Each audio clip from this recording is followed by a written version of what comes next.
Во ова издание, нови иницијативи на председателот Обама за контрола на оружјето во САД. Кој го окупира националниот парк во Орегон и зошто? Сивата економија во Њујорк е стандард. Ќе ви кажеме зошто. Останете со нас.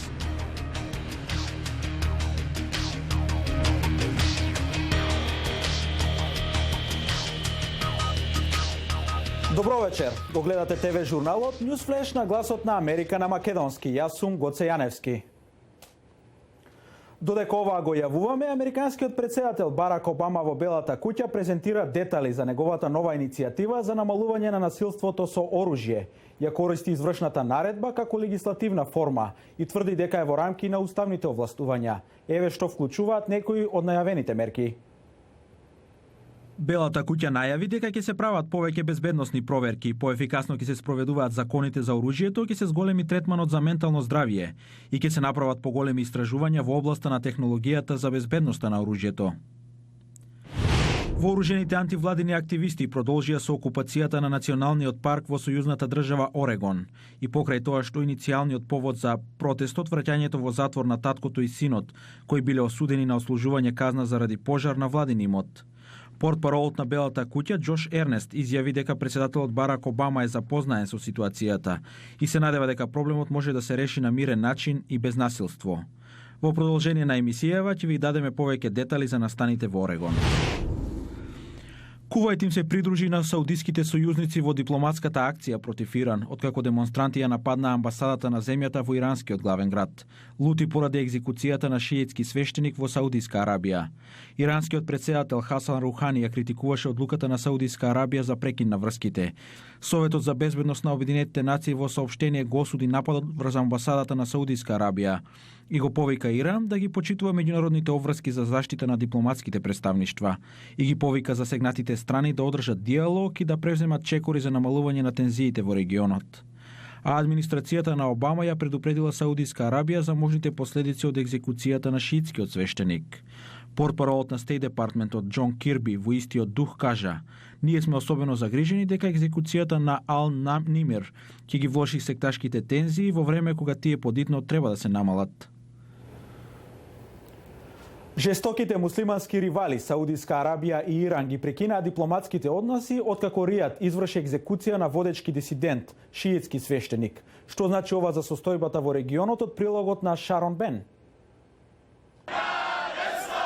Секташката напнатост меѓу жестоките ривали Саудиска Арабија и Иран и нивните регионални сојузници кулминира откако Ријад го погуби водечкиот шиитски свештеник. Ова драматична ескалација е делумно предизвикана од саудијците, но е одраз на длабока студена војна која тлее со години.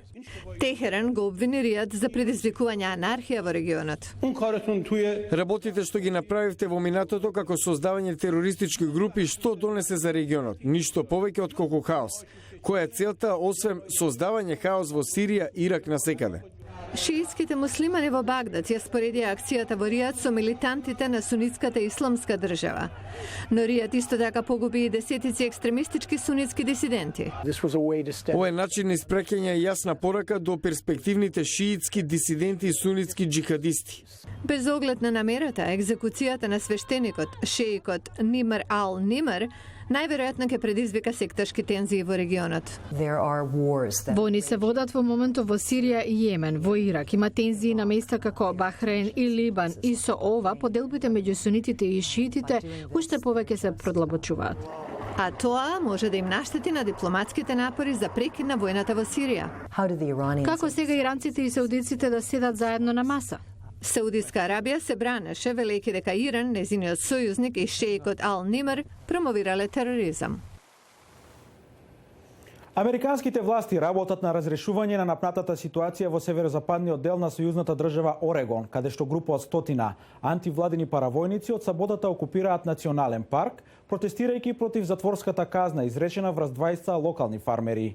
Џеф Кастер за Гласот на Америка известува од сојузната држава Вашингтон. Вооружените демонстранти, кои се неформално организирана група од околу 100 лица, го окупирале националниот резерват Малхур.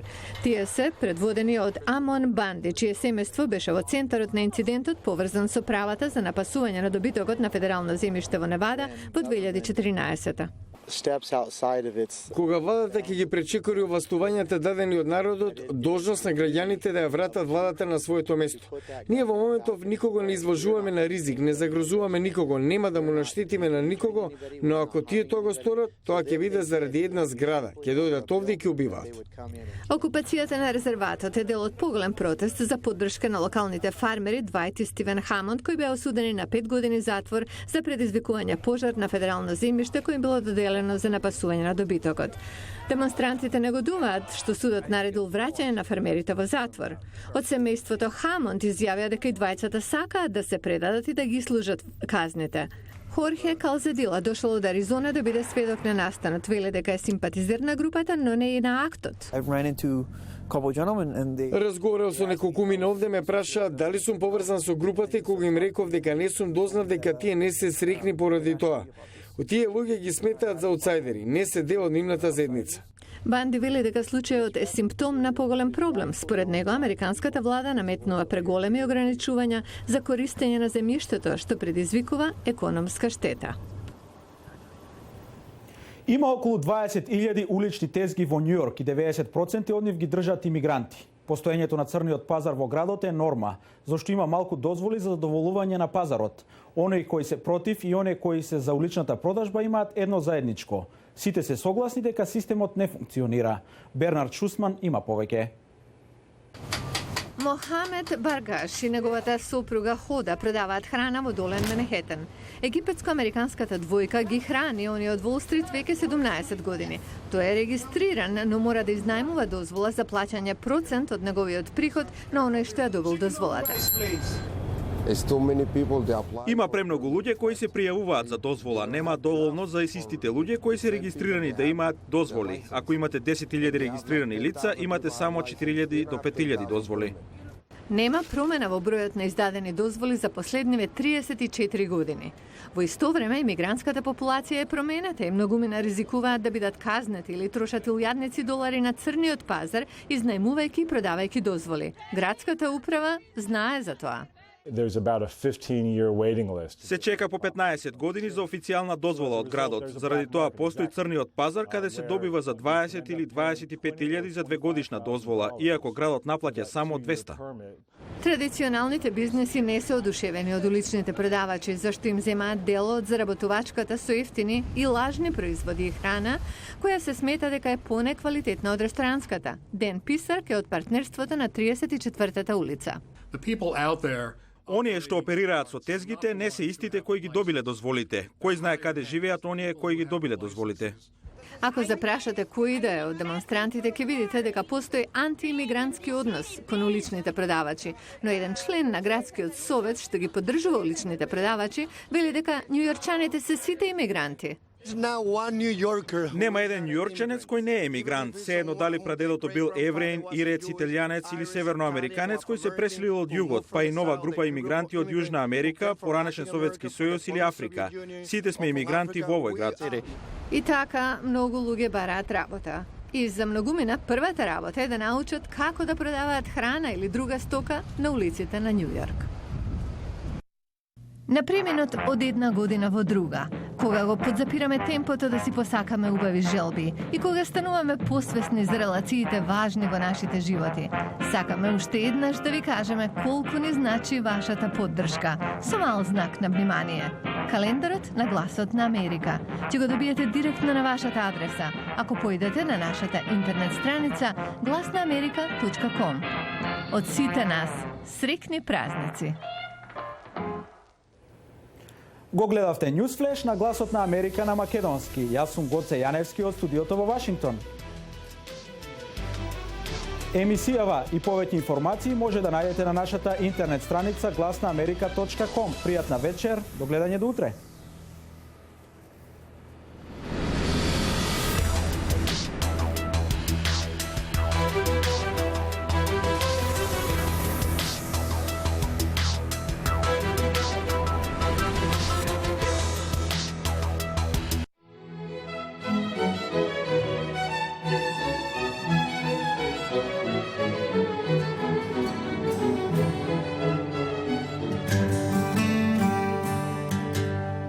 Ohio, the 17th state, Admitted to the Union in 1803 is the Midwest Eastern Gateway.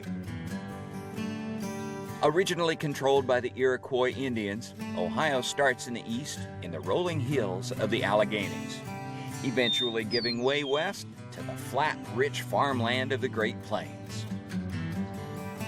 Part of the Midwestern Corn Belt, agriculture plays an important role in the state's economy. Ohio farms maintain an output among the best in the nation. Late afternoon thunder showers not only water the crops, but create a spectacular Midwestern sky. In the late 1800s, Ohio